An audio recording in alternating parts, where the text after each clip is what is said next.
You know the thing you've been meaning to start, the project that lights you up when you think about it, then fills you with dread when you sit down to begin? What if I told you the problem isn't laziness or a lack of time? It's something deeper, and once you see it, you can't unsee it. Here's the truth. Avoidance is a protection mechanism. Your brain isn't sabotaging you. It's trying to save you from something it perceives as dangerous. It's like having a security system that goes off every time you try to do what matters most. The alarm is real, but the threat isn't. Next time you feel that resistance, notice what happens. You think about starting, then suddenly you need to check your phone, clean your desk, or research just one more thing. That's the moment potential dies. When you understand these 4 triggers, you realize you're not broken. You're just responding to invisible threats. Everyone knows someone who seems to effortlessly pursue what they love. They're not fearless. They just recognize the triggers you're about to learn. Chapter 1, the exposure trigger. What if success means being seen? Here's the first trigger that stops you cold. Starting something you care about means eventually people will see it. And being seen means being judged. This is the exposure trigger, and it's paralyzing millions of people right now. Deep down, you're not afraid of failure. You're afraid of visibility. That novel you want to write, that business you want to launch, that skill you want to develop. They all require you to eventually step into the light. And the light feels dangerous. When you're invisible, you're safe from criticism. Your potential remains perfect because it's never tested. But here's what's really happening. You're choosing the pain of regret over the risk of rejection. Your colleague talks about their side project, and you feel that familiar pang. I have ideas too. But when you sit down to start yours, suddenly you remember you need to reorganize your entire filing system. This isn't procrastination. It's protection. The exposure trigger whispers. What if they laugh? What if they think you're pretentious? What if you're not as talented as you think? So you stay small. You stay hidden. You stay safe. But safety isn't the same as living. When you recognize the exposure trigger, you can talk back to it. Being seen is the price of mastering. Invisibility keeps you comfortable and irrelevant. Consider what you're avoiding starting. Is it the work itself or the visibility that would come with it? Chapter 2, the identity trigger. Who you'll have to become. Here's the second trigger, and it's the one nobody talks about. Starting something meaningful means becoming someone different. And your current identity is fighting for survival. This is the identity trigger. Your brain loves consistency. When you've spent years being the person who talks about ideas but never executes, actually starting something threatens your entire sense of self. It's not just about doing something new. It's about being someone new. You've always been the practical one, the steady one, the person who doesn't take risks. Now you want to start something creative, something uncertain, something that requires a different version of you. But that new version feels like a betrayal of who you've been. Your family knows you as reliable and predictable. What happens when you become the person who takes chances? When you choose passion over security? The identity trigger creates cognitive dissonance. I want to start this, but starting this means I'm not who I thought I was. So you don't start. You protect your existing identity even though it's suffocating you. Here's what shifts everything. Identity isn't fixed. It's a story you keep telling yourself. And stories can be rewritten. When you understand the identity trigger, you realize you're allowed to evolve. The person who starts is still you, just a version that's been waiting for permission. Think about who you need to become to pursue what matters. What about that person scares you? Chapter 3, the competence trigger. The gap between vision and ability. This trigger is brutal because it feels so rational. You have this beautiful vision of what you want to create, but when you actually try, the gap between your taste and your skill is devastating. This is the competence trigger. Ira Glass talked about this gap. Your taste is sophisticated. You know what good looks like, but your early attempts are nowhere near that standard. So you quit before you've really started. You want to start a podcast, but when you listen to your first recording, you sound nothing like the professionals you admire. You want to paint, but your first attempts look childish compared to the artists you follow. The competence trigger says, if you can't do it well immediately, don't do it at all. But here's the truth nobody tells you. Everyone who's good at something was once terrible at it. The only difference between them and you is they kept going through the terrible phase. You're not lacking talent. You're lacking tolerance for being a beginner. When you sit down to start and that voice says, "This isn't good enough," that's the competence trigger. It's comparing your first draft to someone else's final product. It's judging your beginning against their middle or end. The shift happens when you separate starting from mastering. You don't need to be good to begin. You need to begin to get good. Permission to be bad at something you care about is the most liberating gift you can give yourself. When you honor the learning curve instead of fighting it, the competence trigger loses its power. Reflect on something you've avoided because you weren't immediately good at it. What if being bad was just the entry point? Chapter 4, the permanence trigger. What if this defines you forever? Here's the final trigger, and it's the most insidious. Starting something you care about feels permanent. Like you're making a declaration about who you are and what you value that you can never take back. This is the permanence trigger, and it keeps you frozen in endless preparation.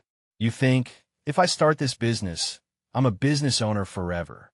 If I start this creative project, I'm claiming to be an artist. If I pursue this path, there's no going back. But that's not how life works. Starting something doesn't lock you into it for eternity. It just means you're exploring it right now.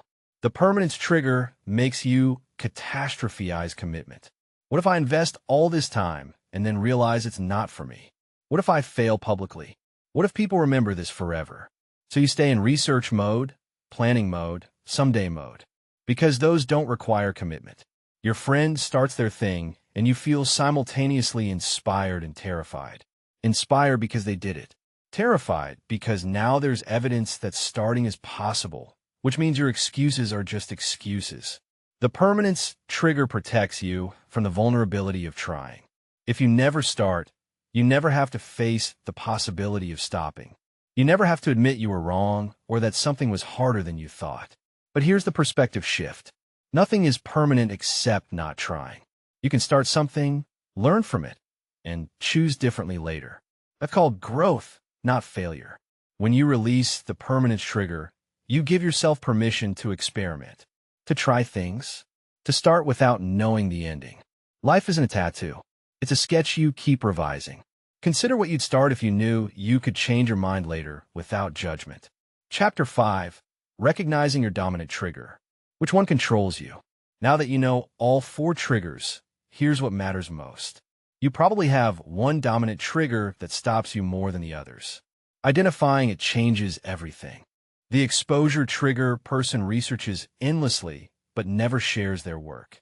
The identity trigger person starts and stops repeatedly, never committing. The competence trigger person dabbles but quits as soon as it gets hard. The permanence trigger person plans perfectly but never launches. Which pattern is yours? When you can name your dominant trigger, you can anticipate it. You're about to start something meaningful, and suddenly you feel the familiar resistance. Now you can identify it. Oh, that's my exposure trigger. It's trying to protect me from visibility. But I'm choosing courage over comfort. This awareness creates space between trigger and response. You're not controlled by it anymore. You're in conversation with it. Your trigger says, "This is dangerous." You say, "I see you, but I'm doing it anyway." Think about the last 3 things you want to start but didn't. What pattern emerges? Chapter 6, the starting ritual. Moving through resistance. Knowledge without action is just interesting information. Here's how to actually start despite the triggers. You need a starting ritual that's stronger than your avoidance patterns. Your ritual should be so simple that your triggered brain can't argue with it. Not work on the project for 2 hours. That's too big. Instead, open the document, or write for 5 minutes, or make one sketch. The ritual bypasses the trigger by being too small to threaten. You wake up and immediately feel the resistance. Your exposure trigger says people will judge you. Your starting ritual says, just open the file. That's all. Just open it. You open it, and suddenly you're in motion. Motion creates momentum. Momentum defeats resistance. The starting ritual isn't about productivity. It's about interrupting the avoidance pattern. Every time you honor your ritual despite the trigger, you're rewiring your brain. You're teaching it that starting isn't actually dangerous. 5 minutes of starting beats 5 hours of avoiding. When you commit to your ritual daily, the triggers get quieter. Not because they're gone, but because you've proven they're not in charge. Design your starting ritual right now. What's the smallest possible action that counts as beginning? Chapter 7, The Witness Practice. Who sees your struggle? Here's something that will change how you relate to resistance. You don't have to fight your triggers alone. When you share your struggle with someone who gets it, the triggers lose power. This is the witness practice. Your triggers thrive in secrecy. When you hide your resistance, it grows. When you name it to someone safe, it shrinks. Find one person who's also trying to start something they care about. Tell them, I'm struggling with the fear of being seen, or I keep stopping because I'm not good enough yet.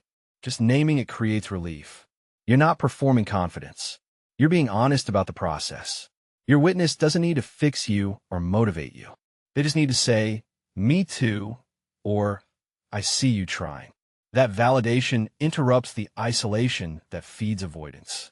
When someone witnesses your struggle without judgment, you remember you're not uniquely broken.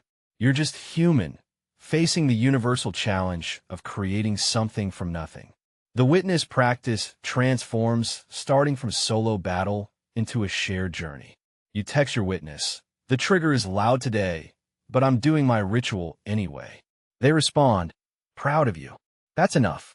Consider who could be your witness. Who's safe enough to see your process, not just your results. Chapter 8, The Completion Redefined. Finishing versus starting. Here's a trap that keeps people stuck. They think starting means committing to finishing. But what if starting is its own complete action?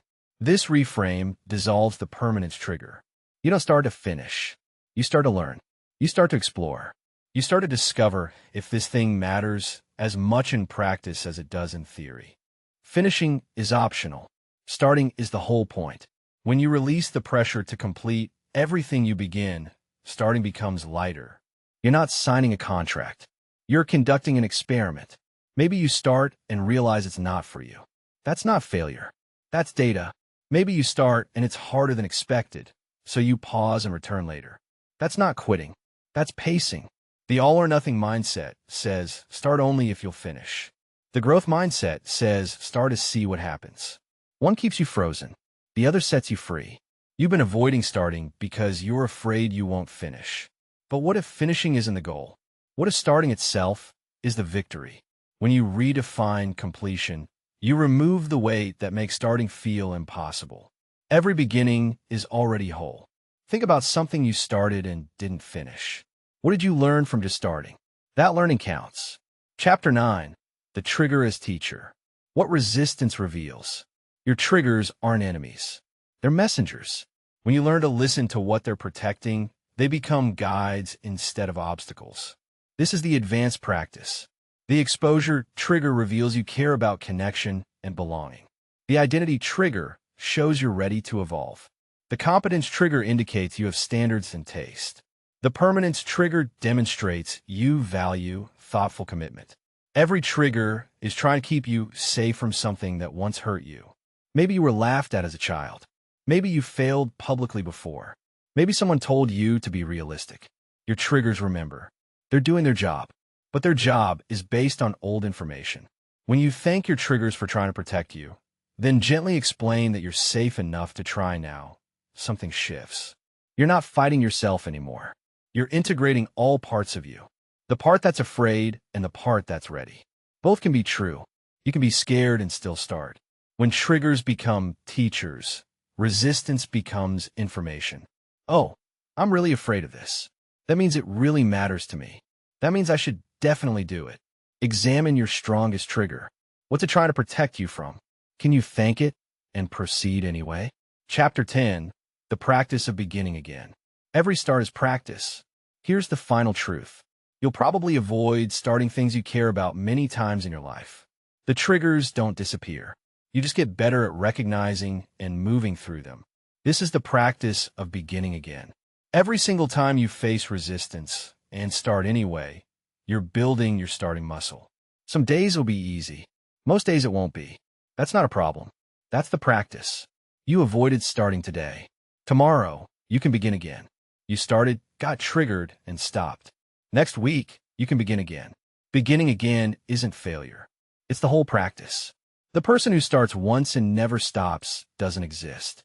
Everyone who creates anything meaningful has stopped and started 1,000 times. They just kept beginning again. When you embrace beginning again as part of the process, you stop judging yourself for being human. You stop expecting yourself to be immune to triggers. You just keep practicing the art of starting despite them. This week, identify your dominant trigger. Next week, create your starting ritual. The week after, find your witness. Small practices, repeated consistently, transform everything. You're not avoiding starting because you're broken. You're avoiding it because you're human and it matters. Now you know the triggers. Now you can choose differently. The thing you care about is still waiting, and you're ready to begin.